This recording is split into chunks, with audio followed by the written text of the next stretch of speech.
देखिए क्वेश्चन क्या है, the students in 3 batches of a dance class are in ratio 2, 3 and 5। किसी dance class का एक बैच है, उसमें जो 3 बैच है ना, जो उनके स्टूडेंट्स हैं उनका क्या रेशियो है 2, 3 और 5 का। मतलब हर बैच में इस तरीके से ये 3 रेशियो वाइज है, ठीक है। डांस क्लास के बैच में if 20 students increase in each batch, अगर तीनों ही बैच में 20 स्टूडेंट्स हमारे बढ़ जाते हैं, the ratio changes to 4, 5 and 7। जो हमारा रेशियो है वो यहां से यहां हो जाता है, मतलब बदल जाता है और 4, 5, 7 में वो रेशियो आ जाता है। Find the total number of students in the 3 batches before the increase. हमें सारे स्टूडेंट्स की संख्या बतानी है, तीनों बैच के टोटल स्टूडेंट्स की संख्या बढ़ने से पहले, मतलब इस वाले रेशियो फॉर्म में जो हमारे टोटल स्टूडेंट्स रहे होंगे उनकी हमें टोटल काउंटिंग्स बतानी है, ठीक है। देखिए पहले क्या था, जो हमारा रेशियो था स्टूडेंट्स का वो 2, 3 और 5 का था, है ना। और बाद में क्या हुआ, बदल कर वो 4, 5 और 7 हो गया। यही हुआ है ना। उसने कहा है अगर 20 स्टूडेंट्स हमारे बढ़ गए तीनों बैच में, है ना, यहां से 20 स्टूडेंट्स बढ़ गए तो हमारा रेशियो ये हो गया। अब आप एक बात बताइए, यहां से ये 2 स्टूडेंट्स, मतलब 2 रेशियो वाइज बढ़ा है, यहां से 2 रेशियो वाइज बढ़ा है और यहां से भी 2 बढ़ा है ना। तो ये 2 यूनिट बढ़ा है। अगर हम देखते हैं कि ये कितना बढ़ा है, 2 यूनिट टोटल, ठीक है। और 2 यूनिट की वैल्यू कितनी है, 20 स्टूडेंट्स, ठीक है। तो 1 यूनिट की वैल्यू कितनी होगी, 10। 2 से 20 डिवाइड हो जाएगा तो 1 यूनिट की वैल्यू हमारी 10 हो गई। अब उसने हमसे पूछा क्या है, total number of students before the increase, मतलब इसका हमें टोटल स्टूडेंट्स का काउंटिंग बताना है इसमें। तो टोटल स्टूडेंट्स हमारे इसके अकॉर्डिंग, इस वाले स्टेटमेंट के अकॉर्डिंग कितने हो रहे हैं, 2, 3, 5 और 5 10, ठीक है। अब 10 हमारे टोटल स्टूडेंट्स हो रहे हैं रेशियो वाइज, ठीक है। अब 1 यूनिट की वैल्यू हमारी 10 है, तो 10 यूनिट की वैल्यू हमारी कितनी होगी, 100। 10 इंटू 10 100। तो यही हमारे टोटल स्टूडेंट्स होंगे, ठीक है।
देखिए क्वेश्चन क्या है, by mistake instead of dividing 702 rupees among Ram, Ramesh and Naresh in the ratio 1/3, 1/4, 1/6, it was divided in the ratio of 3, 4 and 6. Who gained the most and by how much?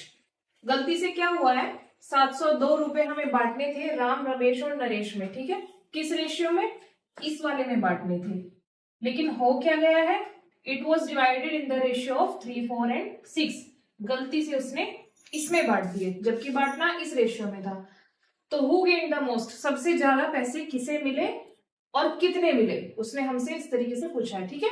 अब देखिए, एक हम रॉन्ग लिख लेंगे और एक हम राइट लिख लेंगे, है ना. बांटने किस में थे उसे, सही कौन सी चीज थी, ये वाला रेशियो 1/3, 1/4 एंड 1/6. और बांटे किसने उसमें, 3, 4 एंड 6 में, ठीक है. अब आप एक बात बताइए, जो 702 रुपए हैं, रेशियो कुछ भी हो, तीनों लोगों में जो उसने बांटा है किसी भी रेशियो में बांटे हो, लेकिन वो सम इसमें भी सेम होगा और इसमें भी सेम होगा, मतलब पैसे तो सेम ही होंगे ना. अब चाहे उन्हें 5-5 करके बांट रहे हैं, 10-10 करके बांट रहे हैं, मतलब रेशियो चेंज हो सकता है, लेकिन जो सम होगा दोनों का वो सेम होगा. सबसे पहले हम इसको इजी कर लेते हैं थोड़ा सा. देखिए क्या होता है, जब हम इन तीनों का एलसीएम लेके ऊपर अगर हम रख देंगे तो ये हमारा एक ऐसे फॉर्म में आ जाएगा, 1 डिजिट में, है ना. 3 चौक 12, तो 12 का हम रेशियो ले सकते हैं. तो 12 से अगर हम तीनों को डिवाइड कर दें तो ये कितना हो जाएगा, 4, 3 और 2 का रेशियो, है ना. 3 चौक 12, 4 तिया 12 और 6 दूनी 12, 4, 3 और 2 का रेशियो. ये हमारा गलत का रेशियो है और ये हमारा सही वाला रेशियो है. हमें इसमें बांटना था पर हमने इसमें बांट दिया, ठीक है.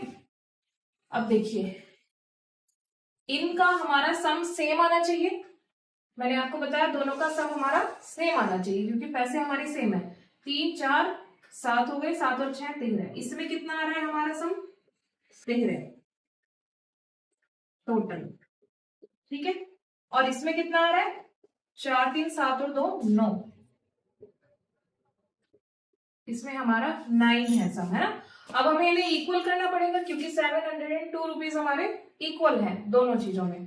तो इक्वल करने के लिए हम यहाँ पे 13 की मल्टीप्लाई कर देंगे और यहाँ पे 9 की मल्टीप्लाई कर देंगे.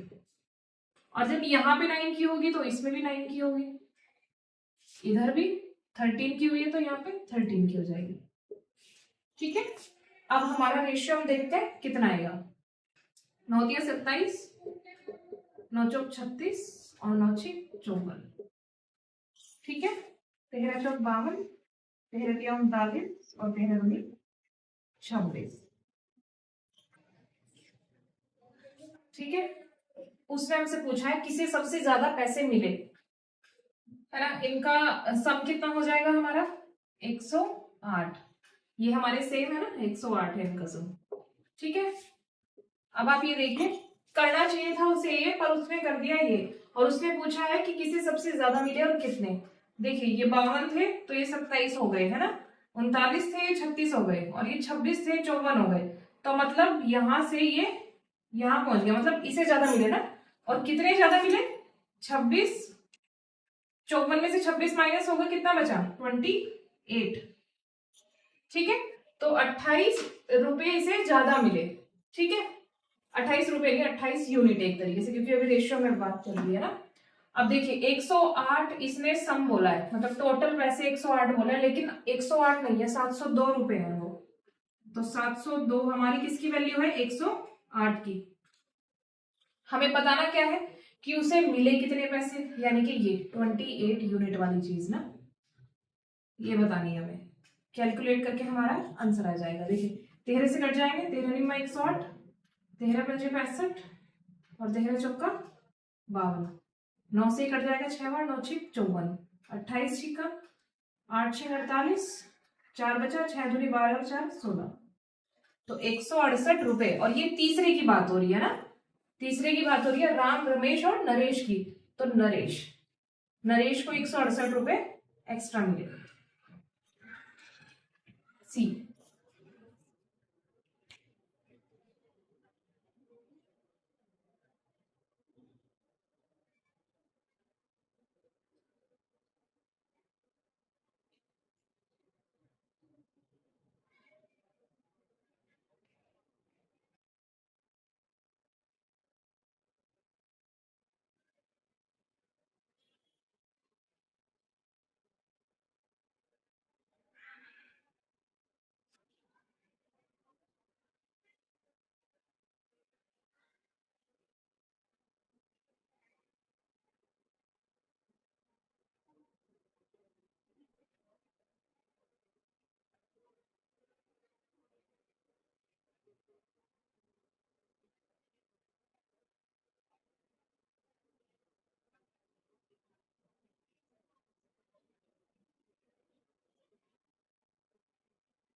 देखिए क्वेश्चन क्या है, two numbers are in the ratio 4 and 5।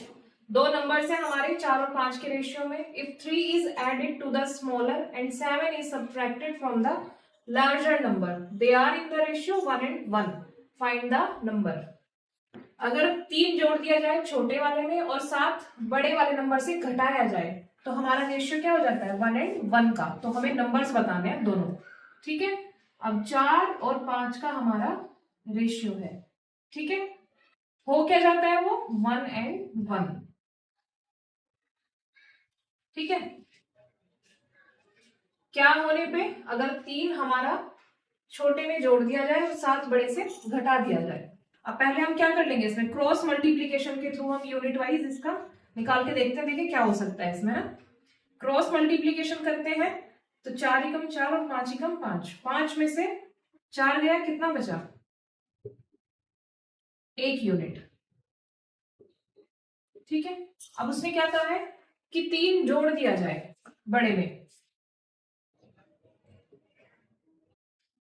और 7 छोट घटा दिया जाए, 3 छोटे में जोड़ दिया जाए और 7 बड़े से घटा दिया जाए, ठीक है। इनकी भी क्रॉस मल्टीप्लीकेशन हम लोग करके देख लेंगे, ठीक है। तो 3 एकम 3 और 7 एकम 7। अब उसने ये कहा है कि बड़े से, मतलब जो बड़ा नंबर है हमारा उससे हम छोटे को घटाएंगे, है ना। तो बड़ा नंबर ये कौन सा है, इसमें ये प्लस का है और ये माइनस का है, तो इससे ही हम इसे घटाएंगे ना। तो 3 माइनस, किसे घटा रहे हैं, -7 को, कितना होंगे ये 10। तो 1 यूनिट की वैल्यू हमारी 10 हो गई, ठीक है। अब 1 यूनिट की वैल्यू अगर हमारी 10 है तो उसने हमसे दोनों नंबर पूछे हैं। दोनों नंबर हमारे कितने हो जाएंगे, 4 5 की यूनिट में है तो 10 की मल्टीप्लाई होके 40 और 50 हो जाएंगे दोनों नंबर, ठीक है। बी।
क्वेश्चन क्या है, the ratio of prices of coffee and T is 3 and 4 and the ratio of their quantities consumed by a family is 4 and 7.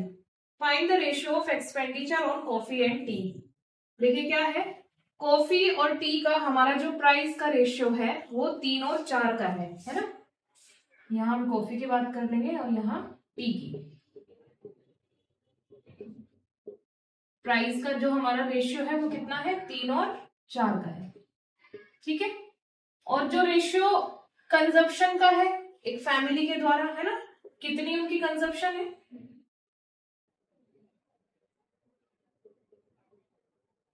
4 और 7 की है। उसने हमसे पूछा है find the ratio of expenditure, हमें जो उनका वो जो खर्च हो रहा है टोटल कॉफी और टी पर वो हमें बताना है, उसका रेशियो हमें बताना है एक्सपेंडिचर। ऐसे क्वेश्चंस हम लोग कर चुके हैं ना वैसे। कितना हो जाएगा ये, मल्टीप्लाई हो जाती है, आप जानते हैं 3 चौक 12 और 4 सत्ते 28। तो एक्सपेंडिचर का हमारा जो रेशियो होगा वो इतना होगा, इसको हम काट लेंगे, 4 से ही कट जाएगा, 4 3 12 और 4 सत्ते 28, तो 3 और 7 का रेशियो सी, ठीक है। देखिए अब आपका रेशियो जो इसमें टॉपिक था वो खत्म हो गया है, कल हम प्रोपोर्शन देखेंगे, ठीक है। ज्यादा लेंथी नहीं है, एक ही क्लास में हमारा ये हो जाएगा और रेशियो आपका अभी यहाँ पे कंप्लीट हो गया। बस इसी टाइप के इतने ही क्वेश्चंस आते हैं कोई भी एग्जाम में आपके, बस इन पे प्रैक्टिस कर लेना, कभी प्रॉब्लम नहीं होगी, ठीक है। कल हम प्रोपोर्शन देखते हैं, अब आप प्रैक्टिस जरूर करना, इनके क्वेश्चंस मैं दे रही हूँ, ठीक है।